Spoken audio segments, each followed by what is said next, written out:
నా పేరు రోజీ. సంతోషన్న, నువ్వు అడిగిన దానికి ఇంతవరకు ఏ పాస్టరమో జవాబు చెప్పలేదన్నా. నువ్వు అడిగినావు, ఏమడిగినావు? మీరు దేవుని ఆత్మ అని తాను, ఆ దేవుని ఆత్మ తానే ఎక్కడ చెప్పింది మీరు దేవుని పిల్లలు అని అడిగారు కదన్నా. ఆ క్వశ్చన్కి ఇంతవరకు ఎవరు జవాబు చెప్పలేదన్నా. ఇప్పుడు ప్రతి పాస్టర్ కూడా నేను దేవుని ఆత్మనే ఉన్నది, ప్రతి పాస్టర్ అమ్మ నా లోపల దేవుని ఆత్మ ఉంది, ప్రతి క్రైస్తవులు కూడా అంటుండ్రన్నా. కొంచెం దీనికోసం ఈరోజు చెప్పండి. ఎందుకంటే మొదటి యోహాను 4వ అధ్యాయంలో ఏముందంటే, ప్రియులారా, అనేకులు, ఒక్కడు కాదు ఇద్దరు, కుప్పలు, అనేకులు అబద్ధ ప్రవక్త లోకంలోకి బయలుదేరి వెళ్ళి ఉన్నారు. కనుక ప్రతి ఆత్మని నమ్మక ఆయా ఆత్మలు దేవుని సంబంధం కావో పరీక్షించుడే అని ఉందన్న.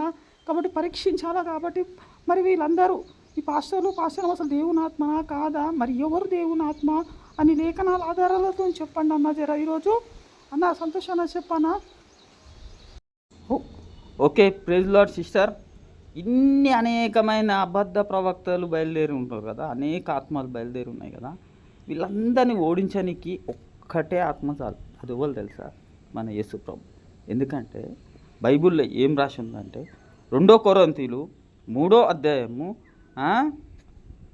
16వ వచనం. వీళ్ళు ఇంకా కూడా ప్రభు వైపు తిరగలే. వీళ్ళంతా అబద్ధ ప్రవక్తలే. ఎవరు?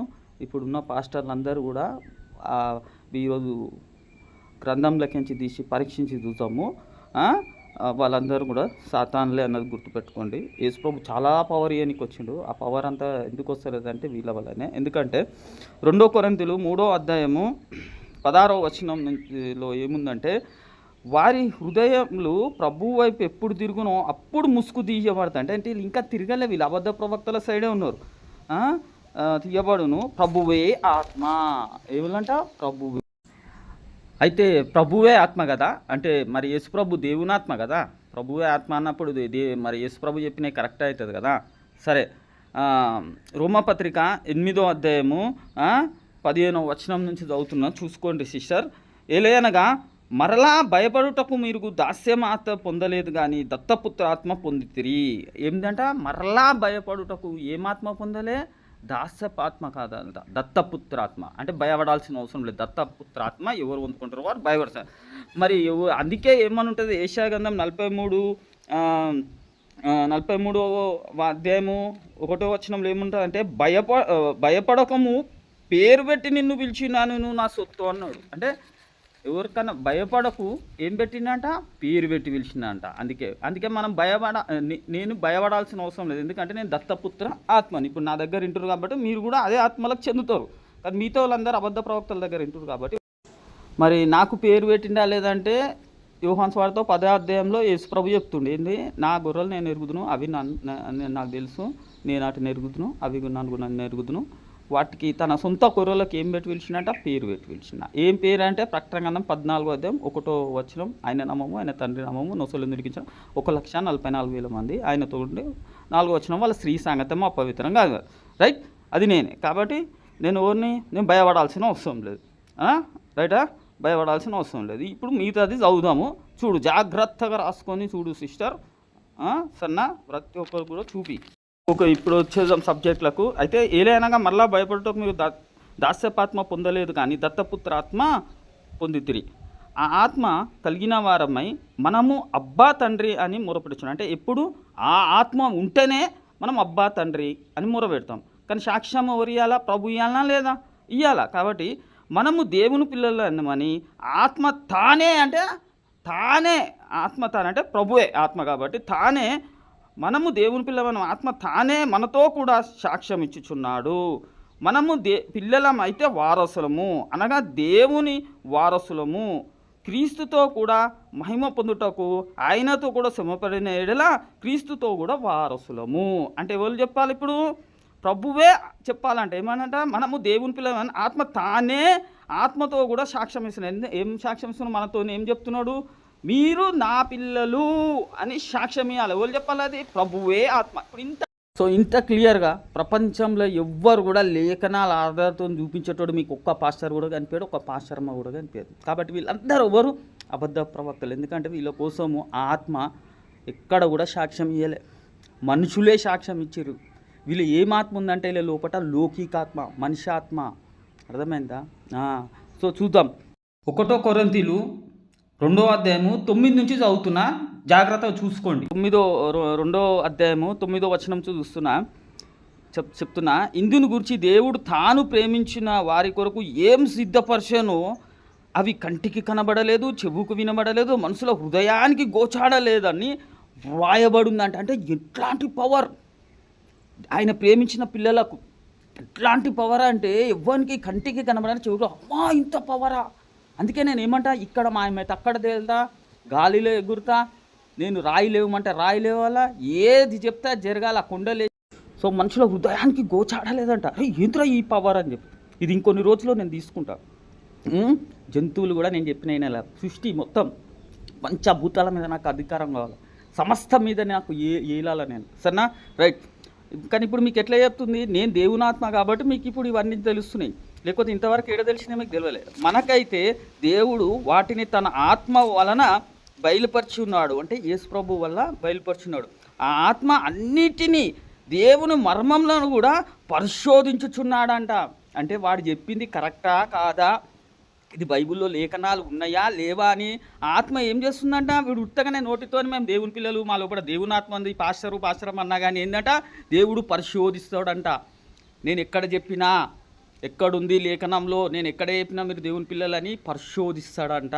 పరిశోధించి ఎవడరా మీరు, అందుకే అంటాడు ప్రభు అన్నల కోసం చెప్తుండ అబద్ధ ప్రవక్త, మీరు ఎవడో నాకు తెలియదు. మరి యేసు ప్రభు పరిశోధిస్తే అసలు ఒక్క పాస్టర్ కూడా అందులో లేడు. కానీ సరే, ఏంటంట పరిశోధన కాబట్టి ఒక మనుషుని సంగతులు అతనిలో ఉన్న మనిషాత్మకే కానీ మనుషులలో మరి ఎవరికి తెలియను.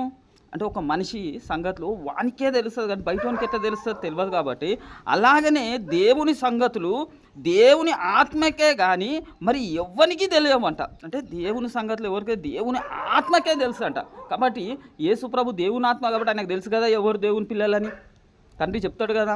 మరి ఎవరు పిల్లలని ఎవరు చెప్తారు, ఎవరు చెప్తారు దేవుని పిల్లలు అని చెప్పి, దేవుని ఆత్మ, ప్రభువే ఆత్మ కదా. కాబట్టి ఏంటంట, అలాగే దేవుని సంగతులు దేవుని ఆత్మకే కానీ మరి ఎవరికి తెలియమంట, ఎవరికి తెలియదంట దేవుని ఆత్మ. ఇప్పుడు మీ లోపల ఏముంది, మనిషి ఆత్మ ఉంది, లౌకికాత్మ ఉంది, దేవుని ఆత్మ ఏ పాస్టర్ లోపల ఉండదు, ఏ పాస్టర్ లేదు. కాబట్టి ఎప్పుడు మీ దగ్గర. సో కాబట్టి ఏంటంట, దేవుని వలన మనకు దయచేయబడినవన్నిటినీ తెలుసుకొనుటకై మనము లౌకికాత్మ కాక, అంటే లోకమాత్మ కాదు, ఊహా కల్పన కథలు కాదు. ఎందుకంటే విలాపవాక్యాలు 3:37 ప్రభు సెలవు లేకుండా మాటిచ్చి నెరవేర్చగలవాడు ఎవరు.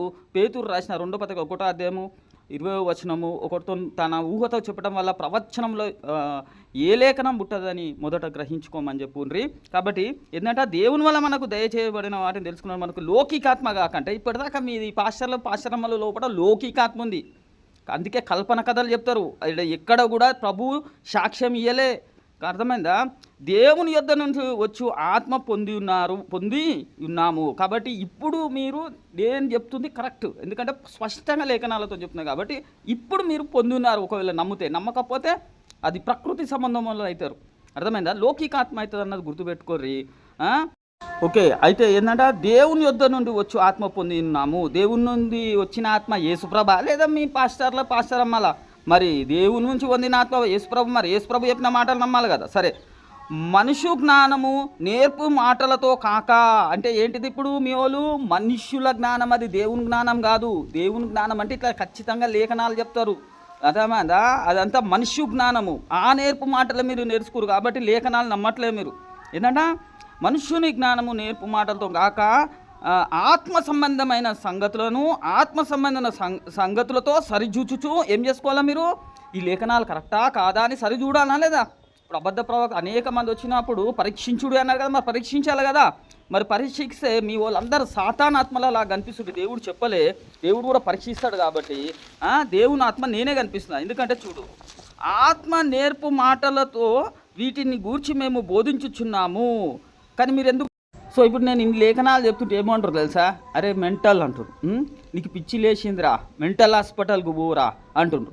ఎవరు? ఈ ప్రకృతి సంబంధంలో. ఎందుకంటారా అంటే బైబిల్లో ముందే ఉంది. మీరు ఇట్లా అంటారా అంటే ఏమైతే రాయబడి ఉందో మీరు అట్లనే వేస్తారు. మీ చరిత్ర కూడా బైబిల్లో ఉంది. ఎందుకు చెప్పన్నా?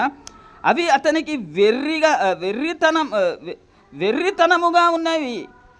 అవి ఆ ఆ ఆత్మానుభవం చేతనే వివేచించదగును గనుక అతడు వాటిని గ్రహించాడంట. అంటే ఇంకా వెర్రితనం అంటే ఏంటంట, వాళ్ళు ఏమంటారంటే ఇట్లా లేఖనాలు చెప్తే పిచ్చోడా, మెంటల్, ఇప్పుడు నన్ను అంటారు కదా పిచ్చి హాస్పిటల్ చూపించుకో అంటారంట. అంటారా లేదా? అంటారు. ఆత్మ సంబంధమైన అన్నిటినీ వివేచించును కానీ అతడు ఎవ్వని చేతను వివేచింపబడాడు. అందుకే నాకు ఎవడ నేర్పిస్తాడా? నేను ఎవడన్నా నాకు నేర్పించేంత సీన్ ఉందా? నేనే అందరికీ చెప్తా తప్పించి నాకు చెప్పేటోడు. ఇప్పుడు 16వ వచనంలో ఏం చెప్తున్నా అంటే, ప్రభు మనసు ఎరిగి ఆయనకు బోధించగలవాడెవడు?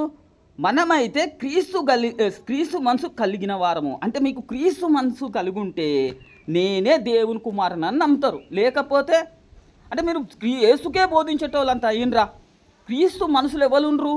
ఆయన ఆత్మలో ఆయన ఏం చెప్తున్నాడు? మేమే దేవుని కుమారుడు. కాబట్టి ఆత్మ చెప్పుడు మాటలతోనే నేర్చుకోవాలంట, కానీ ఈ లౌకిక ఆత్మ మనుషు నేర్పు మాటలు నేర్చుకోవద్దంట. మరి ఆత్మ ఎవరు దేవుని కుమారులు, దేవుని పిల్లలని చెప్పండి? ప్రభువే ఆత్మ కదా, మరి ప్రభువుకి తెలుసు కదా. కాబట్టి ప్రభు మనసెరిగి ఆయనకు బోధించగలవాడు ఎవడు అంటే మీరు ఆయనకే బోధించగలుగుతారా? నేను దేవుని కుమారుడు అని ప్రభు చెప్తుంటే అట్లెట్లయితుంది? కాదు, మీరు దేవుని పిల్లలని ఏ విధంగా చెప్తుర్రు అని అడుగుతున్నా మీ పత్తి పాస్టర్ని. ఏ విధంగా, ఏ ఆధారంతో చెప్తున్నారు? కాబట్టి మీరు మీకు ఎక్కడ కూడా దేవుడు ప్రభు ఆత్మ ఎక్కడ కూడా, దేవుని ఆత్మ ఎక్కడ కూడా మీకు సాక్ష్యం ఇవ్వలే మీరు దేవుని పిల్లలు.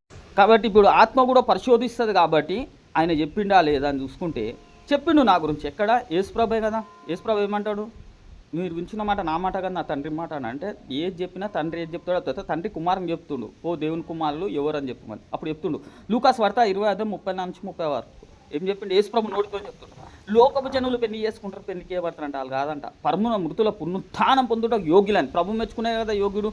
యోగ్యులను ఎంచబడిన వారు పెళ్లి చేసుకోరు, పెళ్లికి చేయబడరు. వారు దేవదూత సమానులు, దేవుని కుమారులు ఇందురు కనుక వారు దేవునికి చావులేవారు, వాళ్ళు చనిపోరు అని ప్రభు చెప్పిండు.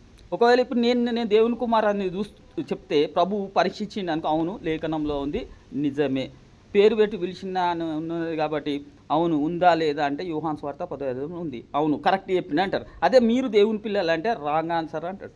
అంతేనా? పరీక్షిస్తే ఫెయిల్, మొత్తం రాంగ్ ఆన్సర్. అబ్బా సూపర్ అన్నా, ఏం చెప్పినావు అన్నా నిజంగా. అయితే ఇప్పుడు వీళ్ళు వచ్చిన వాళ్ళందరూ ఎవరు కూడా చెప్పలేదు, దేవుడు సాక్ష్యం ఇచ్చిండు వీళ్ళు దేవుని ఆత్మ అని చెప్పి ఎవరు ఇంతవరకు చెప్పలేకపోయారు. ఇప్పుడు మీరు స్పష్టంగా లేఖనాలతో చెప్పారు. కాబట్టి అనేక మంది ఆత్మలు, అబద్ధ ప్రవక్తలు బయలుదేరున్నారు. కానీ ఒక్క ఆత్మను చూపించినావు అన్న, యేసుప్రభుని చూపించి నువ్వే దేవుని ఆత్మని నిరూపించినావు అన్న, దేవుని పిల్లలు అని, నువ్వే దేవుని కుమారుని, కరెక్టే అన్న. కాబట్టి నువ్వు ఒక్క ఆత్మను చూపించి ఇంతమంది అబద్ధ ప్రవక్తలను ఓడించేసినావు అన్న. నిజంగా వీళ్ళ దగ్గర పోతే నరకం పోతాను. నువ్వు నన్ను కాపాడినందుకు థ్యాంక్స్ అన్న. నేను అందులోకించి బయటకు వచ్చిన. నిజంగా వాళ్ళు ప్రకృతి సంబంధం వల్లనా, అందుకే నువ్వు ఎన్ని లేఖనాలు చెప్పినా నమ్మరు. వాళ్ళు ఊహ, కల్పన కథలు, స్టోరీలు ఇవి చెప్తేనే నమ్ముతారు తప్పించి ఖచ్చితమైన లేఖనాలు నమ్మరు. వీళ్ళందరూ ఇట్లనే చనిపోయి బొందకపోయి నరకానికే పోతారు తప్పించి వీళ్ళు దేవుని రాజ్యానికి పోరని కన్ఫర్మ్ అయిపోయిందన్న. సరే అన్న, ఉంటా.